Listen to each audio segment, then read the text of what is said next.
সাফ নারী অনূর্ধ্ব ১৯ চ্যাম্পিয়নশিপে বাংলাদেশ ম্যাচের সময়সূচি এবং স্কোয়াড দেখুন।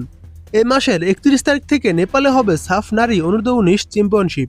প্রতিযোগিতায় অংশগ্রহণের জন্য বাংলাদেশ দল আজ বুধবার নেপালের উদ্দেশ্যে রওনা দেবে। ২৩ সদস্যের দলের হেড কোচ হিসেবে থাকছেন নারী দলের প্রধান কোচ পিটার বাটলার। আজ বিমান বাংলাদেশ এয়ারলাইন্সের ফ্লাইটে ঢাকা থেকে কাঠমান্ডু যাবে দল।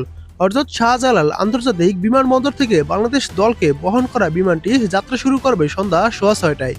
কাঠমান্ডুর ত্রিভুবন আন্তর্জাতিক বিমানবন্দরে পৌঁছানোর কথা রয়েছে রাত ৮:৩০টায়। সাফের এই প্রতিযোগিতায় এবার অংশ নিচ্ছে কেবল ৪ দল: বাংলাদেশ, ভারত, নেপাল ও ভুটান।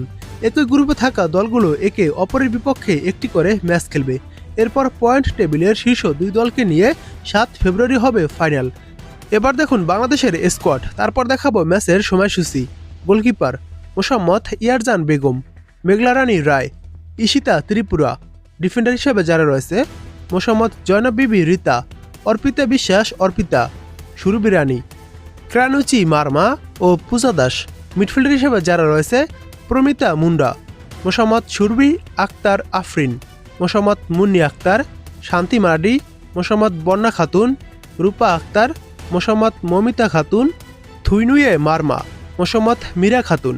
ফরওয়ার্ড হিসেবে যারা রয়েছে: শ্রীমতী তৃষ্ণা রানী, আলপি আক্তার, মামনি চাকমা, পূর্ণিমা মারমা, অয়ন্ত বালা মাহাতো, সুরভিয়া আকন্ত প্রীতি। এবার দেখুন অনূর্ধ্ব ১৯ নারী চ্যাম্পিয়নশিপের ম্যাচগুলোর সময়সূচি। বাংলাদেশের প্রথম ম্যাচ জানুয়ারির ৩১ তারিখ। বাংলাদেশ বনাম ভুটান মাঠে নামবে। এই ম্যাচটি শুরু হবে দুপুর ১২টা ১৫ মিনিটে। বাংলাদেশের দ্বিতীয় ম্যাচ ফেব্রুয়ারি ২ তারিখ। ম্যাচটি শুরু হবে বাংলাদেশ ও ইন্ডিয়া মাঠে নামবে। এই ম্যাচটি শুরু হবে দুপুর ১২টা ১৫ মিনিটে। বাংলাদেশের গ্রুপ পর্বের শেষ ম্যাচ নেপাল বনাম বাংলাদেশ মাঠে নামবে। এই ম্যাচটি শুরু হবে ফেব্রুয়ারির ৪ তারিখ বাংলাদেশ সময় বিকেল ৩টা ১৫ মিনিটে। এই ম্যাচটি শুরু হবে। এরপর পয়েন্ট টেবিলের শীর্ষ ২ দল ফাইনালে মুখোমুখি হবে। এই ফাইনাল ম্যাচটি হবে ফেব্রুয়ারির ৭ তারিখ বাংলাদেশ সময় দুপুর ২টা ১৫ মিনিটে। এই ম্যাচটি শুরু হবে।